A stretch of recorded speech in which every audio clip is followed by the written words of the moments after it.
When I was a young boy, my parents would take me bowling, and it was a great family activity that we did together that I cherish.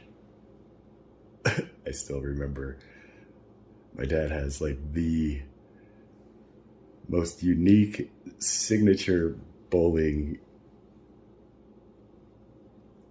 It's like the sidearm pitcher. You see my dad throw a strike down a bowling lane, and you'll know exactly what I mean. But the point of this share is that one of the nights that we went bowling, I had I love air. Like I had this thing where I couldn't, just stay asleep, let alone fall asleep, if I didn't have like a fan circulating air and blowing on me. And then like with background noise, like the minute my parents would come in and see me there sleeping with like the TV on, and then, they just like turn it off and I just wake up like, why? Like, again, my father knows what I'm talking about. But there were times when they'd always tell me like, it's wasting energy, which is what they told me when they'd come into my room. TV was off, but then I had the fan as my, my metronome to get me just meditate on something and just be able to just doze off. So essentially that's how I look at it. But there was a weird thing that my mother told me that,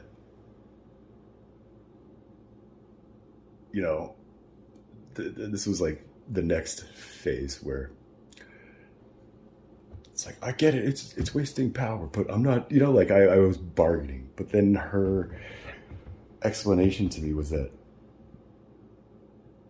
back in Korea, a bunch of kids were dying in their sleep, and they say that it was because these children were sleeping with a ceiling fan on, which took away the oxygen, and essentially they just suffocated. Like, I was just like, none of that scientifically makes sense. Like, it's circulating air. No, I'm not. But the point is, I'd always get yelled at. Just like, if we tell you to do something, do it. If we tell you not to do something, don't do it. Right? So, back to when I was a boy at the bowling alley, and I had just found like all the fans, that fan to dry your hand before you stick your sweaty hand in the finger holes. And I was like, ooh, and I was just like so in awe with the ball return. Just like, I'd wait, I'd see my dad throw the ball, and then I'd like see it drop. And then I remember just like counting like, oh, and then it just like come up, it was just fascinating to me. And I just sit there and look at it, and my parents were bowling, it was with their friends. It was like the adult thing that parents did at that time, back in like the late 80s, early 90s. And yeah, they just weren't paying attention to me like sticking my hand like in the ball return, because I was like, ooh, there's air coming out of this thing.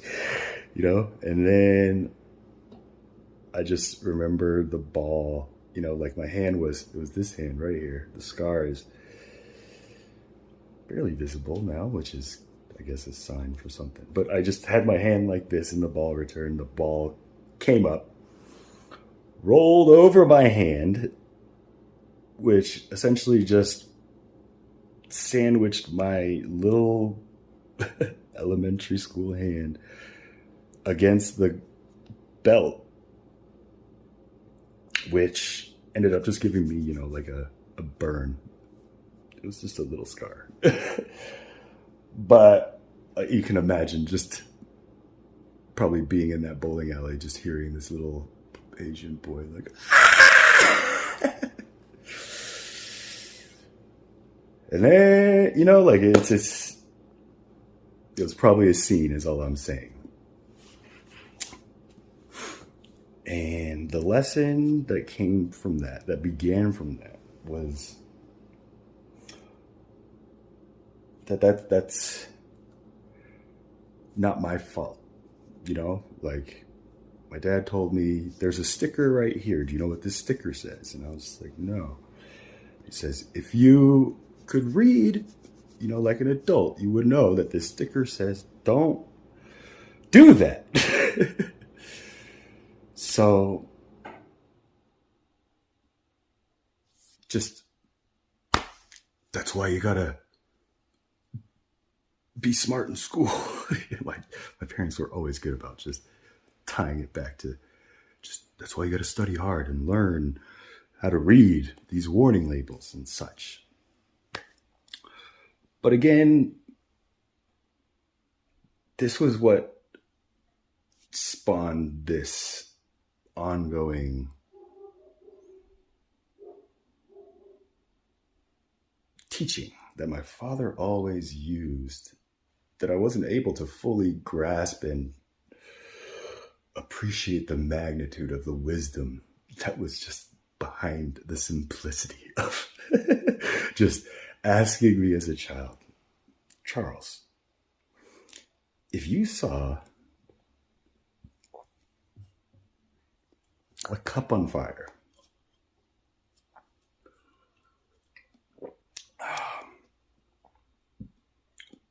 would you touch it? And I told him, no. And he asked me, why? And I told him, because fire makes stuff hot, and I know fire and hot stuff will burn me. And you told me, Father, that that's what a burn is when I stuck my hand in the ball return. And I don't want to get burned, so I would not touch that cup. And he looked at me and said, good. Then you've learned the lesson. But, son, there are kids in your school who never stuck their hand in that ball return.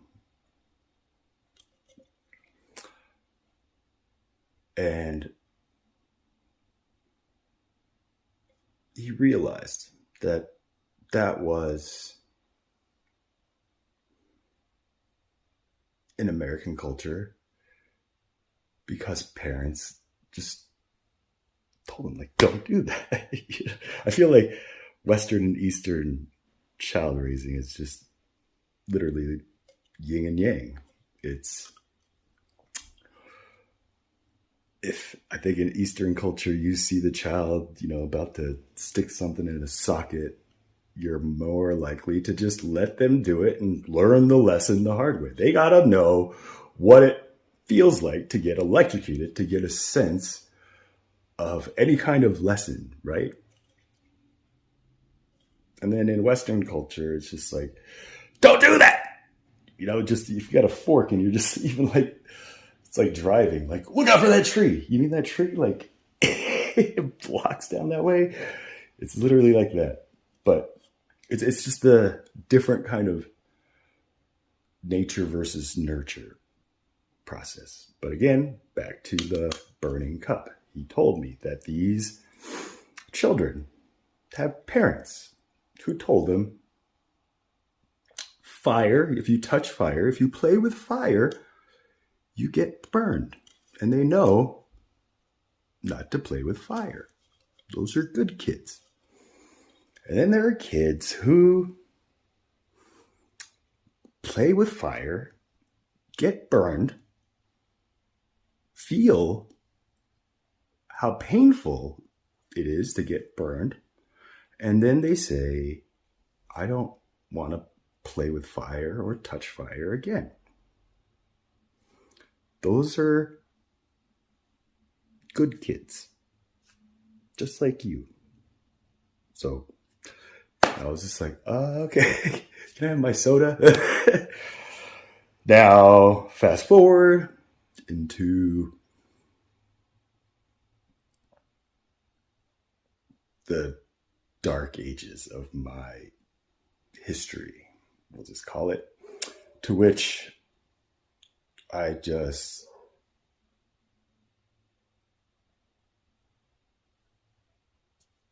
needed to smoke pot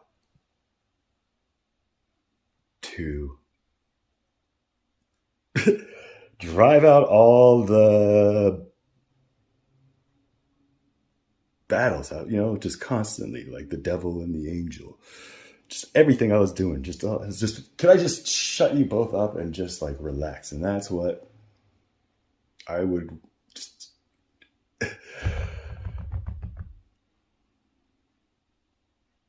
I guess describe like that first moment that I smoked kind bud, and I just was like, what? This is completely different from the stuff I was given by my other friend, not my parents or anything like that. But it was just a calming, like salvation, just peace. For the first time in my young life, my senior year of high school was when I just started smoking pot and just experimenting with all sorts of other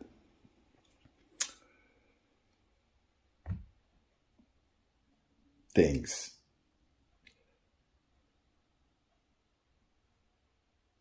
And at this time, when my parents like found out and then entrusted me, and then, found out it was with smoking. My dad was a smoker, and I remember when he caught me smoking cigarettes. And this is when the lesson came back with this. He caught me the first time and told me not to do it. He said, smoking's bad. Don't be like me. I can't quit. And it's just going to end up killing me, blah, blah, blah. You don't want to do that, right? And I was like, it's good. But then they caught me 2 weeks later,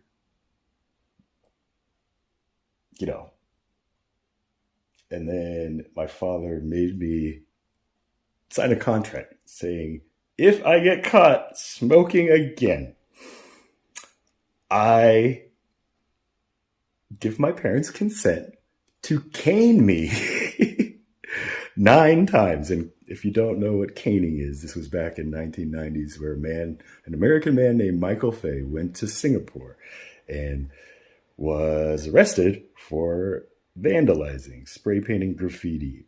And Singapore is one of the cleanest, and still is the cleanest cities. Like, people don't spit. There's no garbage on the ground.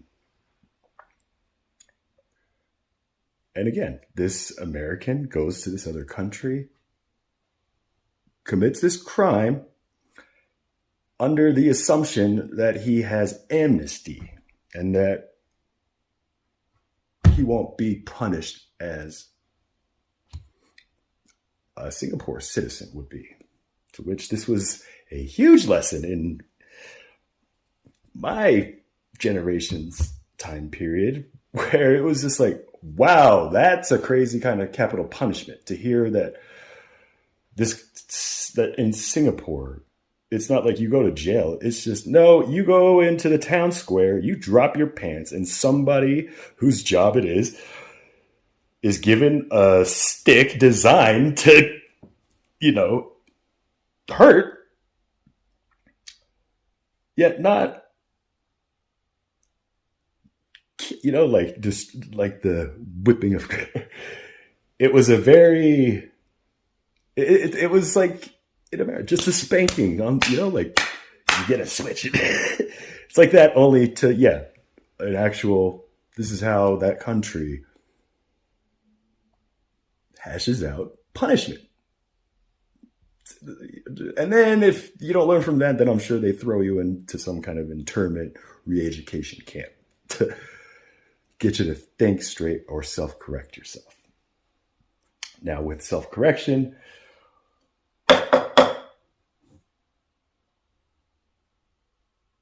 when I got caught that third time and I signed that thing, and he just told me, son, you signed a contract. And he told me the 3 tips that every man must know and watch out for is the tip of his tongue, the tip of his pen, and the tip of his gochu is what we call it. Which, this was a lesson on 2 of the, I said I wasn't going to do something. I got caught, said I wouldn't do it again, signed my name in pen. And now I'm facing my next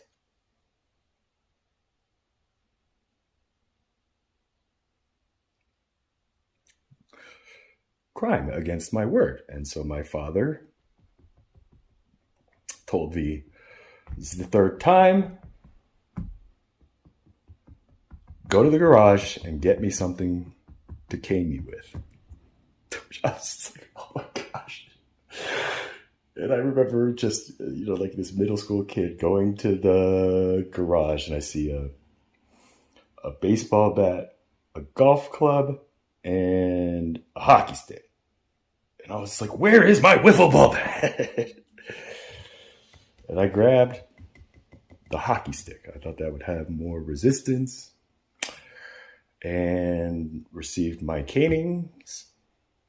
I think I ended up just passing out after 2. But this was a moment that really created an inflection point. To which my father told me, son, there are 2 types of people. The ones who know not to touch the can without being told. The ones who touch the can on fire, get burned, and then don't touch it. Then there are people like you who are told, touched it, get burned, and just keep touching it, getting burned. Why? And it took me well into my comedy years that I said, perhaps I'm trying to create an oven mitt. Charles Payne, thank you. You're a lot smarter on the economy than I am. Take a look. Greetings to all of you in the language of love, the universal language. Beauty is the splendor of truth. Use your hearts for what your hearts are for. Fill them with light. Do not fill them with darkness. The light of the human heart, when it's given faith, if it were opened up, it would blind the world. May this message give us eyes with which to see, ears with which to hear, and hearts with which to love each other and to love the world and to do good. Hey, Sean Hannity here. Hey, click here to subscribe to Charles Payne and catch our hottest interviews and most compelling analysis. You will not get it anywhere else. Okay, that's a high standard to compare it to.